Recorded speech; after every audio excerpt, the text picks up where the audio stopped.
Sveiki. Pataisysiu šiek tiek, ne tik tais iš Europos į Aziją keliavo, bet ir atvirkščiai. Prieš 2000 metų Romos imperija nusprendė, kad nori plėstis į kitas šalis ir viena iš tokių krypčių tai buvo Azija. Ir kaip galite suprasti, jų niekas labai draugiškai nesutiko. Tenais jie sutiko partiečių imperiją, kuri iš esmės nesutiko su duona ir gira, kaip mes lietuviai mėgstame čia pasitikti svetataučius. Bet tai buvo vienas iš pirmųjų kartų, kai Europos žmonės iš tikrųjų pamatė tą audinį, ką mes dabar suprantame ir žinome kaip šilką. Ir Romos žmonės iš karto įsimylėjo šį audinį, įsimylėjo taip labai, kad vienintelis kitos medžiagos, kurios galėjo bent jau šiek tiek prilygti šilko vertį, tai buvo arba auksas, arba sidabras. Ir jeigu išvertus į dabartinę valiutą, tai plus minus yra apie 11 000 arba toksai panaudotas Toyota Avensis. Tai šią situaciją, ką mes ir dabar turime, jinai ganėtinai panaši į tai, kas buvo prieš 2000 metų. Nes Azijos gigantai iš esmės puikiai atliepia tai, ką reikia kiekvienam paprastam vartotojui. Ir ta prasme, kaip ir tais laikais nežmoniški kiekiai pinigų plūdo iš Europos į Aziją, taip ir dabar panaši situacija ir yra. Ir kol mes esame vis dar toje neigimo fazėje, kad tenais produktai parsiduoda nekokybiški arba tenais kokią nors reklamą turi, sakykime, klaidų, arba vartotojai mėgsta tik tais lokalius prekės ženklus, skaičiai kalba ką kitą. Jau net trečdalis Lietuvos vartotojų pirmenybę teikia būtent Azijos prekybos platformoms ir žinomumas yra susilyginęs su lietuviškų įmonių. Ir jeigu aš esu teisus, kad mes šiuo metu esame toje neigimo fazėje, tai labai logiška, kad sekantis žingsnis po to yra pykčio fazė. Ko jiems čia prireikia, juk mes buvom tokia mažas regionas, susiskaldęs, kiekvienas savo, mes kitur neinam, kiti pas mus irgi neina ir visi ganėtinai buvo laimingi. Tai šiek tiek ir nueikime į pirmą klausimą, kodėl. Šitas visas įmonės tikriausiai visi puikiai pažįstate ir matėte ne kartą, bet jas sieja dar vienas dalykas. Jos visos bandė įeiti į Azijos rinką ir nei viena iš jų taip ir nepasisekė.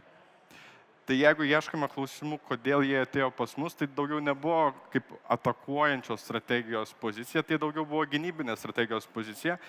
Nes pasižiūrėjus į pačią Kinijos e-komercijos rinką, jeigu 2013 metais jis buvo toksai kaip ir monopolis, didžioji dalis rinkos buvo Alibaba, tai 2025 metais estimuojama, kad Alibaba užims vos 30% rinkos ir nemažą dalį užims rinkos naujokai, kas yra Douyin ir Pinduoduo. Jeigu kyla klausimų, tai kodėl mes žiūrime šitą skaidrę, juk ne mes pas juos einam, o jie pas mus ateina. Tai kitaip skaidrė atrodytų, jeigu Pinduoduo ir Douyin pakeistų TikTokas ir Temu. Tai jeigu Temu mes jau atėjus į mūsų rinką ir mes pamatėm, kaip tai kardinaliai pakeičia reklamos ekosistemą, tai TikToko shopping marketas dar neatėjęs, bet turint galvoje, kad jau prasidėjo ir adsai pas mus regione, tai tikriausiai ir shopping marketas labai netrukus ateis.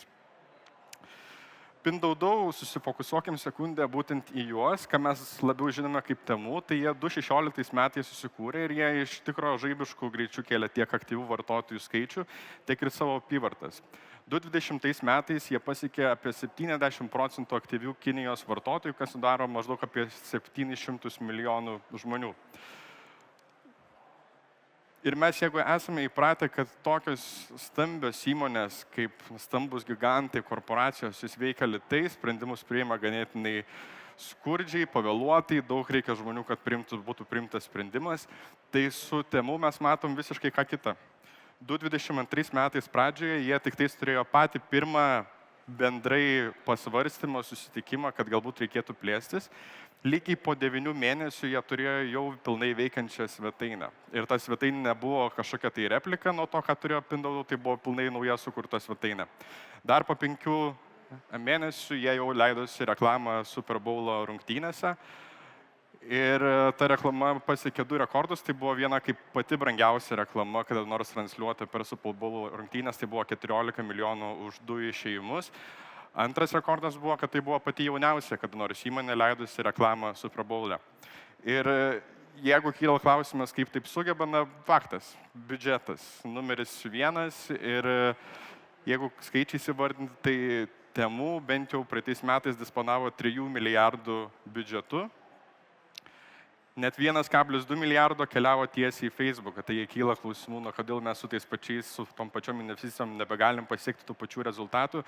Tai įsivaizduokit, jeigu į rinką atėjo žaidėjas, bent jau Facebooko ekosistemoje, kuris yra numeris 1 spenderis. Nėra daugiau spendančio dabar negu kad Temu. Kai turi tokias didelės investicijas, na, gali atsivaizduoti bet kur ir bet kada. Randomly būdu visiškai išsirinkau 4 skirtingus produktus, kuriuos tiesiog sutaipinau į Google Search ir žiūrėjau, ar išmes ar neišmes. Visus 4 kartus iš eilės Temu pasirodė kaip vienas iš variantų. Kai kalba eina apie Kinijos rinkos žaidėjus, mes dažnai, pirma mintis tikriausiai nėra, kad na, tai kokybiškas produktas, kad na, kažkokią vertę suteikia. Pirma mintis, kad tai yra pigu. Skaičiais įsivardinkim, kas yra pigu.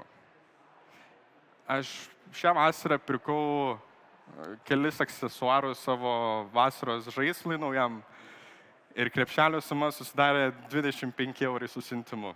Pagalvojau, kas panašius produktus galėtų turėti. Lygiai tos pačius gamintojus turi Amazonas.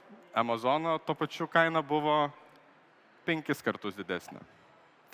Nesiplėsim į tai, kodėl jie tai gali, nes ne apie tai šiandienos yra tema, bet be abejo, jokie naudojasi padėtimi, kurią turi Kinijoje.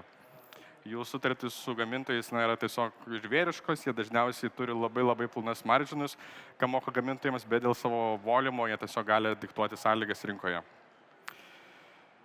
Ir galiausiai tada galvoju, na gerai, tai kas iš esmės sudaro tą pačią Azijos šalių strategiją, na iš ko jinai susidaro.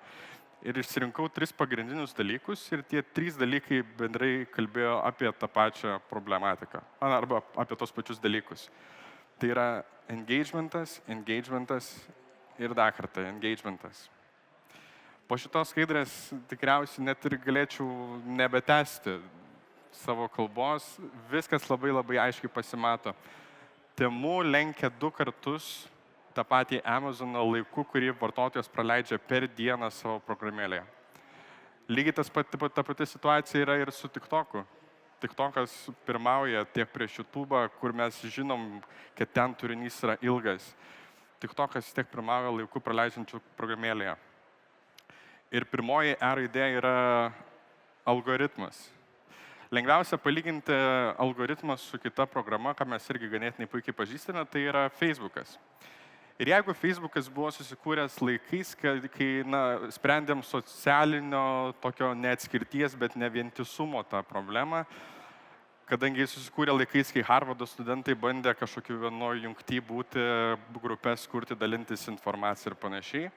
Tai jų algoritmas vėliau, kai jis buvo tobulinimas, jis lygiai taip pat susidarė iš tų tokių kertinių elementų. Tai pirmasis buvo tas socialinis ratas, su kuo tu bendrauji, kas tavo draugai, su kuo chatini, su kuo daliniesi informaciją, kad tavo draugai laikina. Kita yra turinio populiarumas, kuris daugiau mažiau susideda iš geolokacijos, kur gyveni, ir iš turinio naujumo. Tai ant kiek naujas yra turinys, kurį tu matai. Trečioji vieta yra asmeniniai interesai, ir čia jau viskas, ką jūs puikiai žinot, patiktukai, pasišėrinimai ir panašiai. Ir hipotezė šito algoritmo yra tokia, kad jeigu tu esi draugas su kitu žmogumi, vadinasi, tu turi kažkokių bendrų dalykų su juo, vadinasi, jūs kažkiek panašus, tai reiškia, kad turinys, kuris patiko tavo draugui, tikriausiai patiks ir tau pačiam. TikTokas pasižiūrėjo į šitą algoritmą ir tada pasakė, na gerai, bet tikriausiai tik tais viena iš šitų dalių tikrai atspindi apie tai, kas patinka pačiam žmogui. Ir tai yra asmeniniai interesai. Oficialiai pats TikTokas sako, kad yra 4 pagrindiniai momentai. Tai yra peržiūros ilgis, tai yra pofolovinimai, pasidalinimai ir patiktukai. Bet jeigu TikTokas būtų dar nuoširdesnis, tai jis pasakytų, kad yra tik tais vienas. Ir tai yra peržiūros ilgis. Prieš 2 metus plus minus buvo atliktas labai geras tyrimas, kurio metu buvo sukurta apie 100 skirtingų fake profilių. Kiekvienam profiliui buvo duotas vardas, duota amžius ir duoti interesai. Tačiau tie interesai nebuvo įrašomi į programėlę, jie tiesiog buvo, tiesiog programiškai užkoduoti. Ir vėliau tie fake 100 profilių hashtagų pagalba sugebėdavo žiūrėti tik tą turinį, kuris būdavo suprogramuotas. Tai galėjo būti turinys apie gyvūnus, apie kažkokius adventures, apie miškininkystę ar apie beleką, ką tik tai sugalvojant. Įdomiausia vieta yra tame, kad pačioje pradžioje TikTok algoritmas bendraja prasme jis įrodo pačius populiariausius video, kurių vidutinė peržiūra būdavo apie 6 milijonus peržiūrų. Kai TikTok algoritmas pradeda optimizuotis, jisai iš esmės siaurina peržiūrų ilgį ir tas turinys tampa ženkliai našesnis, į nišas visokias susiskirsto. Tai nebūna tik tais, kad gyvūnai, tai būna ir gyvūno veislė, pavyzdžiui, tik tais apie bulius mėgsiu turiu net panašiai. Ir jūs klausite, tai gerai, kiek reikėtų laiko, kad susoptimizuotų. Susoptimizavimo laikas yra mažiau negu 2 valandos. 40 minučių buvo pats greičiausias susioptimizavimo laikas. Apibendrinant algoritmus, tuo ir skiriasi Facebookas ir TikTokas šiuo atveju, kad Facebookas kalba apie people that you know. Tuo tarpu TikTokas content that you engage. Ir būtina suprasti, kad tas turinys, kurį mes žiūrim ir kurį mus atvaizduoja, nebūtinai mums turi net patikti. Prisiminkit, kai buvo visi neramumai Ukrainoje, daug žmonių netgi nutarė nebesinaudoti tokio tipo programėlėm, nes ten turinys, kurį matydavo, liūdindavo, būdavo galbūt žiaurus, galbūt tiesiog nesinorėdavo matyti tokios informacijos. Ir tas turinys mums tikrai nepatiko, bet tai buvo turinys, į kurį mes reaguodama visą laiką ir kurį rodydavo TikTokas toliau ir toliau. Antroji raidė yra lokalizavimas. Jau anksčiau buvau užsiminęs, kad kai kurios vakarų įmonės bandė įsitvirtinti Azijoje, bet joms nepavyko. Ir viena iš tokių labiausiai apkalbamų temų, kai kalba apie būtent tokius nesėkmės atvejus, tai yra Amazonas. Iš esmės, Amazonas padarė 3 kertinės klaidas, eidamas ir bandydamas eiti į Azijas, nes jie galvojo, kad tas modelis, ką mes turime čia, jisai būtinai suveiks ir tenais. Pirmasis skirtumas tarp šalių yra mokėjimo būdai. Amazonas atėjo tik tais realiai su kešo arba su kortelių pasirinkimais. Tuo tarpu Kinijoje konkrečiai dėl jų ekonominės situacijos, kad visas technologijų bumas labai buvo vėlesnis, jie praleido kešo, tiesiog praleido kortelių etapą ir jie staigiai ėjo nuo kešo prie atsiskaitimų internetinę piniginę. Antrasis skirtumas tai labiau susijęs su kultūriniais momentais. Jeigu mes pasižiūrėtume į Pinduoduo, kas yra vienas iš pirmaujančių lyderių, ta svetainė mūsų akimis tai atrodo kaip visiškai skemas. Ten, kur prarasiu aš savo pinigus ir tikrai jų nebeatgausiu, nei prekės, nei pinigų atgal. Tuo tarpu atėjus Amazonas, jisai nieko nenustebino Azijos rinkos. Tenais visiškai skirtinga kultūra, jie visiškai supranta, kas yra gražu ir kas negražu. Trečiasis skirtumas tai yra bendrai kokia šventės jie švenčia. Ir čia tiesiog palyginimas, kaip skiriasi Singles Day Azijoje, kuri yra viena pirmaujančių švenčių, nuo Black Friday pardavimais. Tiesiog milžiniškas skirtumas ir tuo metu, kai ėjo Amazonas, jis neturėjo iš esmės atsvarinės kampanijos, kurie atsvertų Singles Day'ų. Tad kai atėjo Temu ir plėtėsi globaliai, jie iš esmės bandė nekartoti tų pačių klaidų. Jie didesnį šiek tiek skiria dėmesį būtent socialiniams postams ir matosi, kad jie tikriausiai dirba arba su kažkokia tai vertėjų įmonė, arba apskritai su kažkokia tai agentūra, nors viešai informacijos tokios nėra. Bet jie matosi, kad tikrai nemažai dėmesio skiria, ganėtinai kūrybiški variantai. Tuo tarpu Google Search'e jie daugiau ir klaidų padaro, matosi, kad jie neaprepia visko paimti visų raktažodžių, bet jie turi labai gerą panašumą prieš tą patį Amazoną, nes jie yra lokalizavę savo svetaines ir pilnai jas išvertę. Ir kas dar yra nuostabu, kad jie netgi savo šventes pritaiko pagal regioną. Tai jeigu dabar pas mus užėjus pamatytumėte yra apie rudenėlį, tai tenais Amerikoje yra Second Anniversary Sales. Dar vienas lokalizavimo pavyzdys tai yra jų influencerių strategija. Jie puikiai supranta, kad kiekvienoje šalyje negali rankutėmis apčiuoti kiekvieno influencerio. Ir vienintelis būdas, kaip jie gali vis tiek masiškai tai daryti, tai yra būtent automatizuoti visą procesą. Mes esame įpratę, kad tu susisieki su influenceriu, parašai laišką, parašai tada reikalavimus, pirmyn atgal ieškai. Visą šitą procesą jie tiesiog yra įgyveninę savo programėlį. Tu ateini, tu būni verifikuojamas programėlėje su savo social accountu ir gali talpinti visus kius video. Fainas dalykas yra tas, kad net visi reikalavimai yra sutalpinti toj pačioj programėlėje. Ir tu gali rasti nuo to, ką tu turi paminėti, iki to, kokią muzikėlę tu gali naudotis, būtent keldamas savo turinį.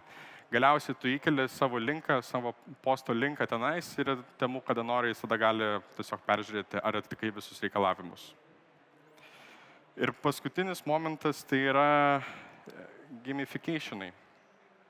Jeigu bendrai gamificationai, tai yra tokie žaidybiniai elementai, kurie iš esmės skirti ne dėl žaidimo, o kaip tarpinis veiksmas dėl kažkokio tolimesnio etapo. Nu, pavyzdžiui, žaidi žaidimuką, vardant to, kad po to gautum kažkokį nuolaidos kodą. Ir Azijos žaidėjai labai puikiai supranta, kas bent jau kol kas yra jų tas targetas. Ir tai tikrai nėra aukščiausias pajamas užimantis žmonės, tai daugiau yra jaunimas, kurie bando taupyti. Ir tikriausiai, kad dalis auditorijos gali pagalvoti, kad mes verslą darom, o ne žaidimus kuriam.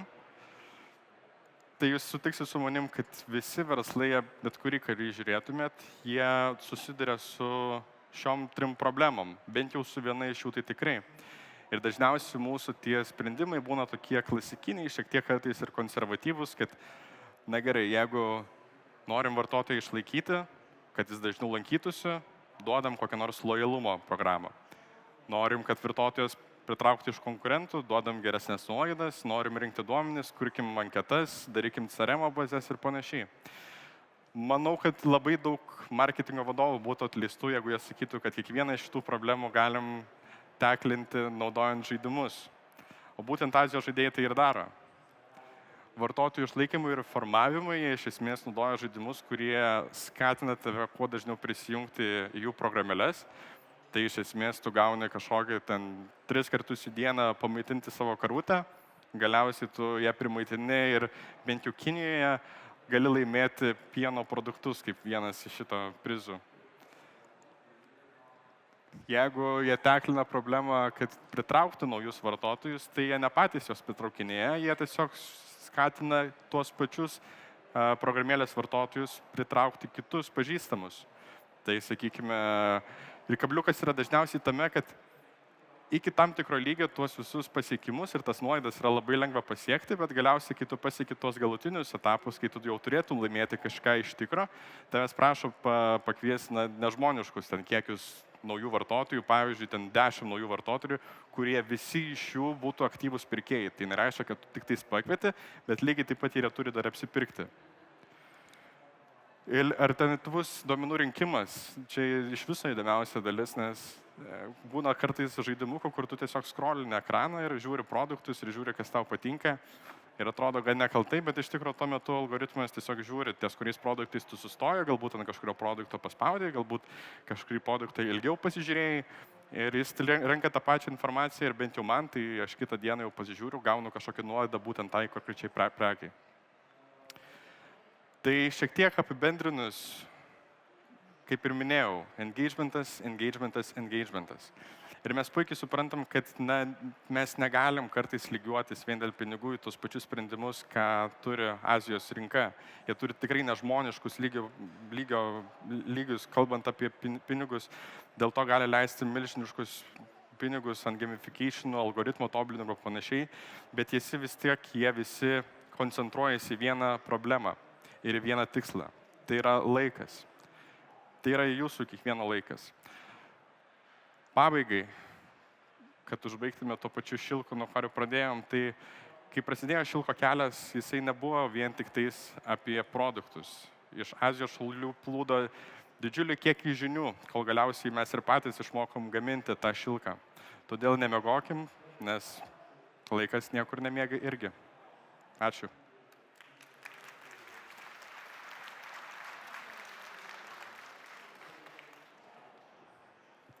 Taip, ačiū tau labai už pranešimą. Klausyk, aš turiu vieną klausimą. Tiksliau porą. Pirmas, kiek tu praleidai laiko patsai TikTok'e per dieną? Neturiu TikTok'o. Neturi? O Temu kiek praleidai? Nu, gal kokias 5 minutės. Kodėl tik tai 5 minutės? Ar tie žaidimai tavęs neužkabina, ar kas? Ne, yra kitur, kur pinigų išleisti biškutį šiuo metu, tai tiesiog stengiuosi saugoti save. Gerai, o va, tu, pavyzdžiui, kur tu renkiesi pirkimus? Juk kaip per mobilų telefonu, internete, bet, žodžiu, per mobilų. Jo. Ir kodėl?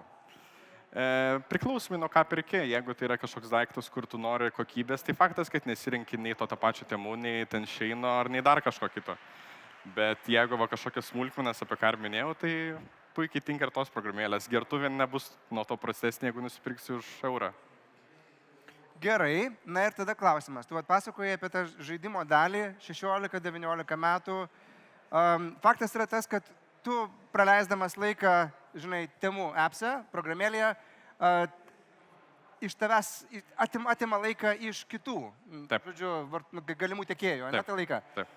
Tai koks tavo manimų kitas žingsnis be žaidimų? Nes žmonės auga, užauga, žinai, po 19 bus daugiau. Kas yra kitas žingsnis po žaidimų? Ką galėtų tada Temu ir panašus produktai daryti, kad išlaikytų ilgiau vartotoją? Aš manau, kad nereikia žiūrėti tolimesnį žingsnį, mes esam visi labai paprasti padarai.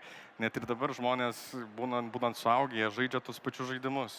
Tai nereikia kažkur toli kapstyti, reikia tiesiog gerinti tai, ką dabar turi. Galbūt tie žaidimų klasifikacija keisis kategorija, bet manau, kad jie išliks bent jau kažkoksai dalykas, prie kurio tu linksmai praleidai laiko, o ne tiesiog apsipirkinėjai.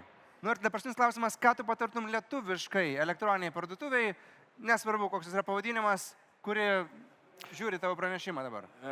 Aš suprantu, kad didžioji dalis įmonių tikrai neturi tokių resursų, bet ką mes galim padaryti, tai tą kūrinį, kurį mes keliame į svetaines, padaryti kuo įdomesnį. Kad mes ne tik apsilankytume vardant pirkimo, bet ir apsilankytume vardant to, kad mes kažką gauname, kažkokį naudingą turinį, dėl ko ir liekame svetainiai. Puiku, tai ačiū tau labai.